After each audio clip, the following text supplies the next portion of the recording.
Baakiyalakshmi serial next பிரேமோ என்ன மாதிரியான twist ஆக்க போகுதுன்னு பார்க்கலாம். மாலினி செலியனோட ஃபோட்டோவை வச்சுட்டு நீ எப்படி சந்தோஷமாக இருக்கேன்னு பார்க்குறேன், நான் எந்த அளவுக்கு கஷ்டப்பட்டு அழுதுட்டு இருக்கேனோ அதே அளவுக்கு நீயும் கஷ்டப்படணும்டா, உன்னை கஷ்டப்படுத்தாமல் விட மாட்டேன், இந்த ஃபோட்டோவை எல்லாமே உன்னை பிளாக்மெயில் பண்ணுறதுக்காக தான் நான் வச்சுட்டு இருக்கேன்னு சொல்லிட்டு இப்போ மாலினி பேசிகிட்டு இருக்கிறது எல்லாமே நம்ம பாக்கியம் கேட்டுடுறாங்க. உடனே நம்ம பாக்கியம் அங்கே வந்ததும் வாங்க, எதுக்காக இங்கே வந்திருக்கீங்க, என்ன சொல்ல போகிறீங்க, என்னுடைய மருமகளோட வாழ்க்கையை விட்டு கொடுத்துட்டு இனி என் மருமகளுக்கோ என்னுடைய பையனுக்கோ எந்த விதமான தொந்தரவும் பண்ணக்கூடாதுன்னு நீங்கள் சொல்கிறீங்களா?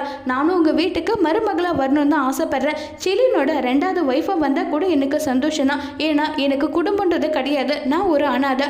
இப்போ உங்கள் கூட சேர்ந்தா இது என் குடும்பம் ஆகிடும் இல்லைன்னு சொல்லிட்டு பேசுகிறத கேட்டு இப்படி பேச உனக்கு எப்படி தைரியம் வந்தது? எனக்கு மருமகனா அது என்னுடைய மருமக ஜெனி மட்டும் தான். இந்த அளவுக்கு கீழ்த்தரமாக நடந்துக்கிறதுனால தான் எல்லா பொண்ணுக்கு மேலும் எல்லாரும் தப்பாக பேசுகிறாங்க.